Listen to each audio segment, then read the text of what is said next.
എൻ്റെ പല സുഹൃത്തുക്കളും ചോദിക്കാൻ തുടങ്ങി ഞാൻ എന്തുകൊണ്ടാണ് ഗ്ലോബൽ ജിയോ പൊളിറ്റിക്സുമായി ബന്ധപ്പെട്ട് പല വീഡിയോകളും ഞാൻ ചെയ്യുന്നില്ല. സത്യമാണ്, ഞാൻ ചെയ്യുന്നില്ല. മിഡിൽ ഈസ്റ്റ്, അതേപോലെ തന്നെ G7, ഗ്ലോബലായിട്ട് പ്രാധാന്യങ്ങൾ എന്തൊക്കെയാണ്, ഗ്ലോബൽ പ്രാധാന്യങ്ങൾ, അതിൽ ഇന്ത്യയുടെ ഇടപെടൽ ഏത് രീതിയിലാണ്, ഇതിനെപ്പറ്റിയൊക്കെ ഞാൻ നേരത്തെ ചെയ്തിരുന്നു.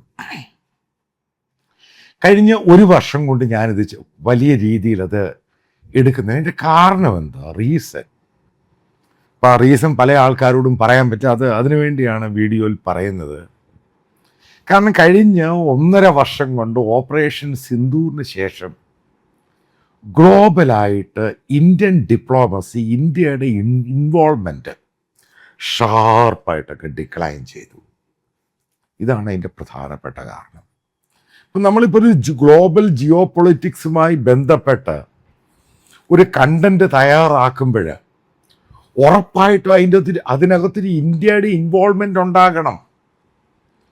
എന്നാൽ മാത്രമേ അത് കേൾക്കുന്ന നമുക്കൊരു താല്പര്യമുള്ളൂ. എവിടെയാണ് ഇന്ത്യ പോകുന്നത്, എവിടെയാണ് ഓരോ ഇന്ത്യക്കാരൻ്റെയും പ്രതീക്ഷ, അത് പറയാൻ വേണ്ടി കഴിഞ്ഞ 1.5 വർഷമായിട്ട് ഈ പറയുന്ന ഓപ്പറേഷൻ സിന്ധുവിന് ശേഷം നമ്മൾ കംപ്ലീറ്റ് ഔട്ടായിപ്പോയി. നമ്മൾ ഈ പറയുന്ന മെയിൻ സ്ട്രീമിലേ ഇല്ല. അത് പല ആവർത്തി ഞാൻ പറഞ്ഞിട്ടുണ്ട്. കാരണം ഗ്ലോബൽ മീഡിയ ഇന്ത്യയെ കംപ്ലീറ്റ് ആയിട്ട് ഇഗ്നോർ ചെയ്തു. അതിനുവേണ്ടി ഔട്ട്റീച്ച് നടത്താൻ വേണ്ടി മോദി ഗവൺമെൻറ്, ശശി തരൂർ, അങ്ങനെ പല ആൾക്കാരെ ഉൾപ്പെടെ ലോകത്തിൻ്റെ പല രാജ്യങ്ങളിൽ പറഞ്ഞു വിട്ടു. അതെല്ലാം കംപ്ലീറ്റ് ഡാം ഫെയിലിയറായി. പക്ഷെ ഇവിടെ തള്ളും ബഹളവും നടത്തുക.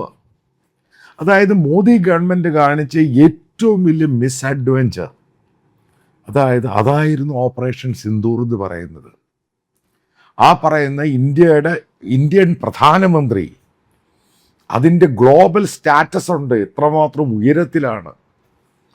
അതായത് അത് മോദി ഉണ്ടാക്കിയതൊന്നും അല്ല, ചുമ്മാതെ. പക്ഷെ മോദി അത് പാടുവിട്ടു.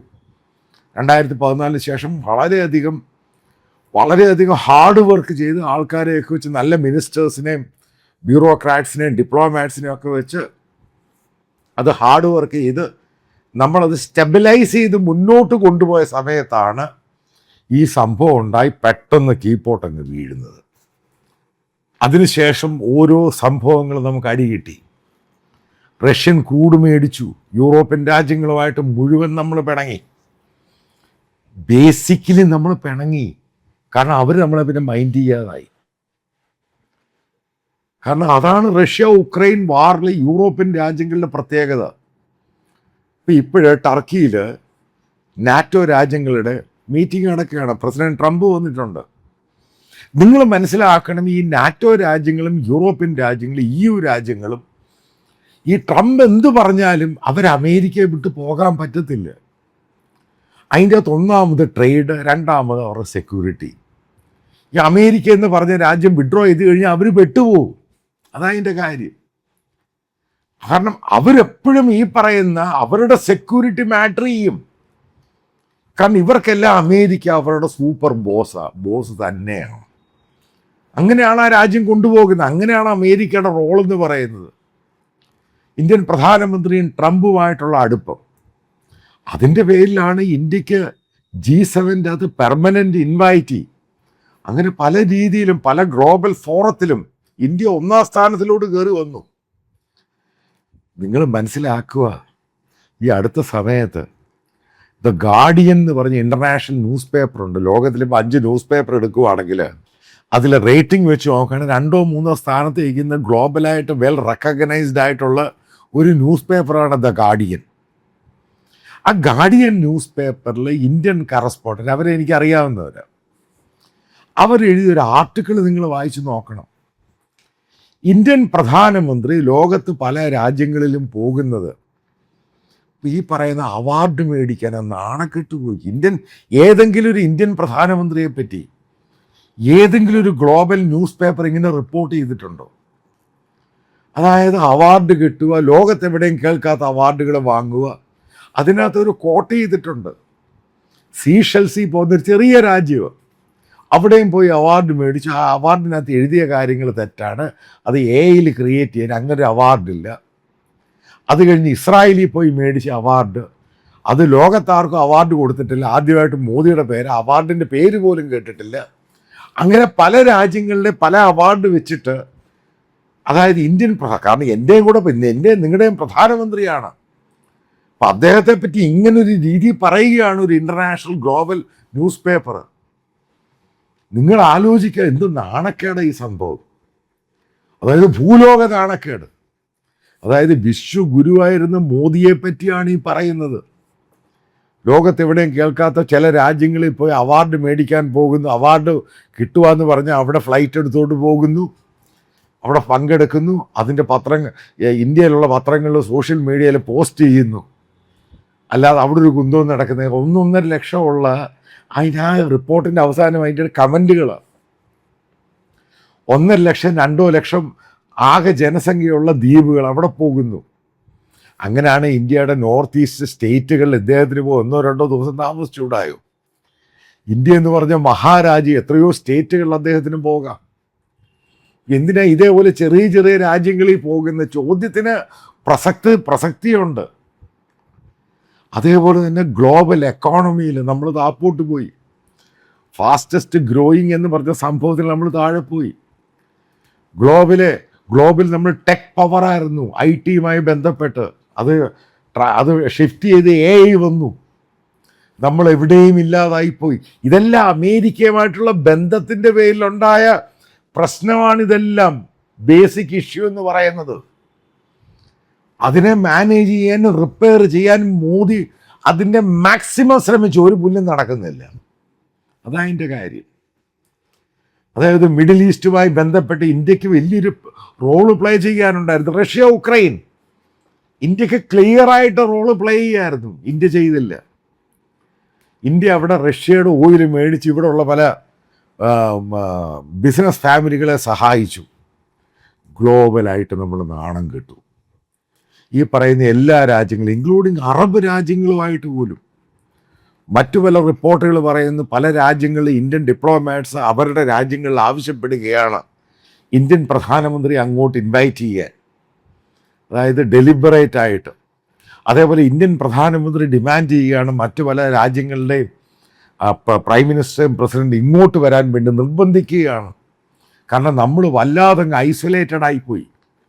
ഈ അടുത്തിടയ്ക്ക് ജപ്പാൻ പ്രൈം മിനിസ്റ്റർ, സ്ത്രീയാണ്, അവർ വന്നിരുന്നു. ഇന്ത്യൻ മീഡിയ വല്ലാതെ കൊഴിപ്പിച്ച് വലിയ സംഭവമാക്കി. G7 മീറ്റിങ്ങുമായി ബന്ധപ്പെട്ട് വീണ്ടും ഇന്ത്യൻ പ്രധാനമന്ത്രി ഡിമാൻഡ് ചെയ്തനുസരിച്ചാണ് അവർ വന്നത്.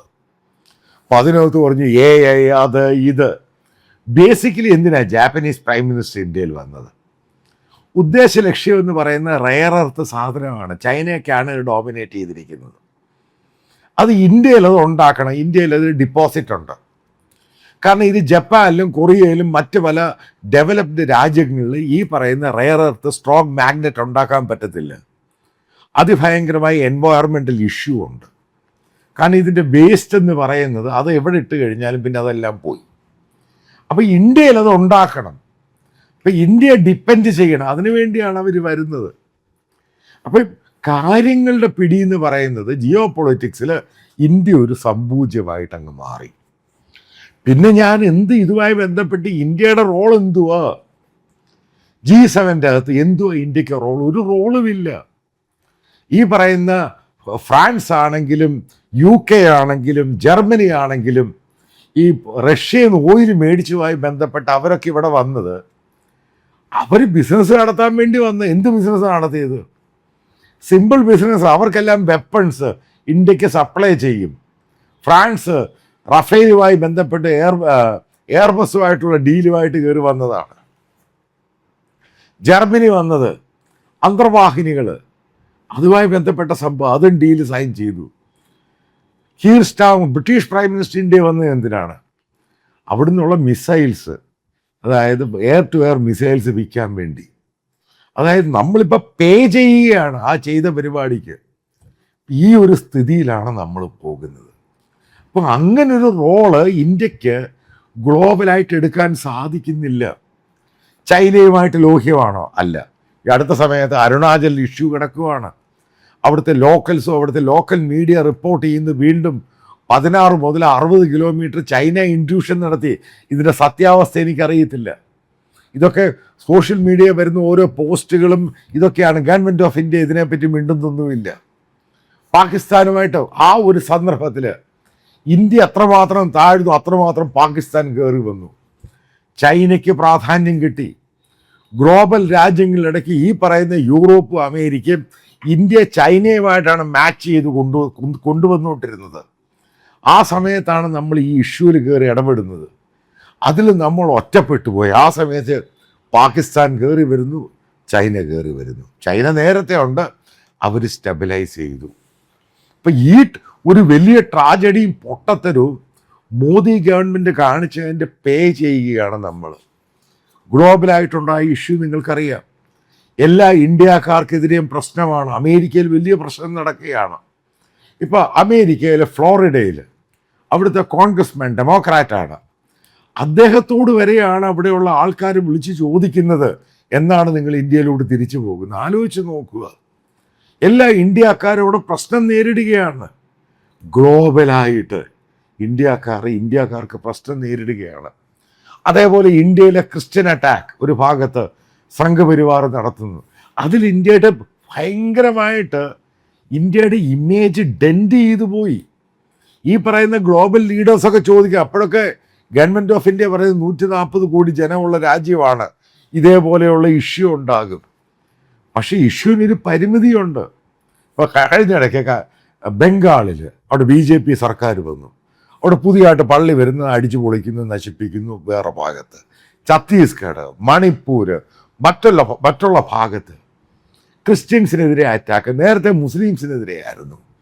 അതായത് ഇന്ത്യയിൽ ഹിന്ദുക്കൾ മാത്രം മതി എന്ന് സംഘപരിവാറിൻ്റെ ഒരു വലിയ തീവ്രമായ വിഭാഗക്കാർ ഡിമാൻഡ് ചെയ്യുന്നു. അതിനനുകൂലമായിട്ട് ഭരിക്കുന്ന ഗവൺമെൻറ്.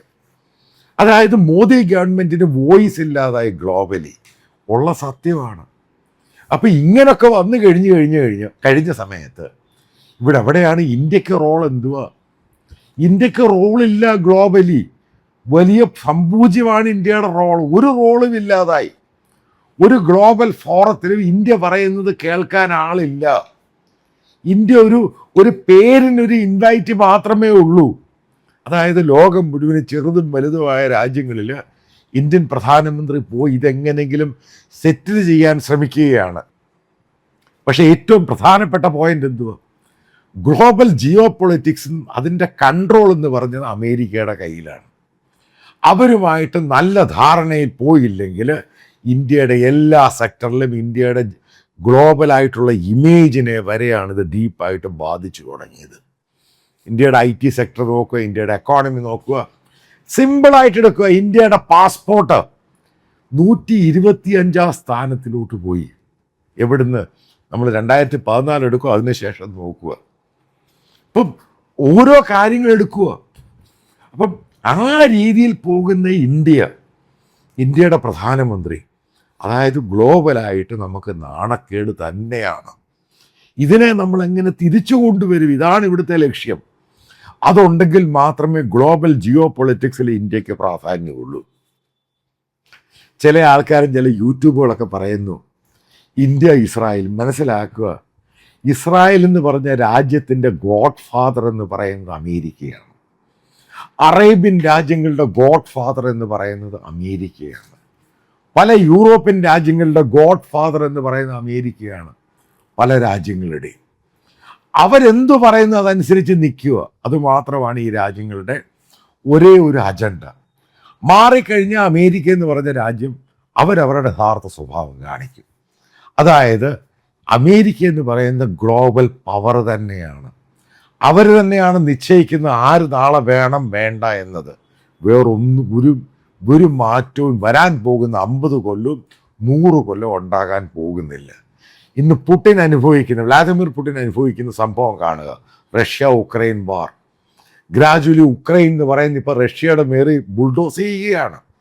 റഷ്യയിലെ 13 മേജറായിട്ടുള്ള റിഫൈനറീസിൽ ആ 12 ഷട്ട് ഡൗൺ ചെയ്തിരിക്കുകയാണ്. ഇന്ത്യയിൽ നിന്നാണ് അവരിപ്പോൾ ഓയിലും പെട്രോളും ഡീസലും ഒക്കെ ഇന്ത്യയിൽ നിന്നാണ് കൊണ്ടുവന്ന് ഇങ്ങോട്ട് ക്രൂഡ് തന്നിട്ട് ആ രാജ്യത്തിൻ്റെ ഗതികേട് ആലോചിച്ച് നോക്ക്. ഇങ്ങനെയാണ് ഗ്ലോബൽ ജിയോ പൊളിറ്റിക്സ് പോകുന്നത്. അപ്പം അതിനകത്ത് ഏറ്റവും ശ്രദ്ധേയമായ രീതിയിലുണ്ടായിരുന്ന ഇന്ത്യൻ പ്രധാനമന്ത്രി, ഞാനൊരു മോദി ഫാൻ തന്നെയായിരുന്നു, അവിടുന്ന് ഇന്ത്യയുടെ പതനമെന്ന് പറയുന്നത് ഒരൊറ്റ വർഷം കൊണ്ട് മേളിൽ കൊണ്ട് താഴെ കിട്ടും. ഈ ഇടലോടുകൂടിയാണ് മനസ്സിലായത് ഇന്ത്യയുടെ ഡിപ്ലോമസി എന്ന് പറയുന്ന ഡാം ഫെയിലിയറാണ്.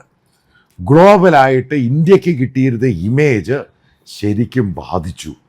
അതുകൊണ്ടാണ് എല്ലായിടത്തും നമ്മൾ താപ്പോട്ട് പോകുന്നത്.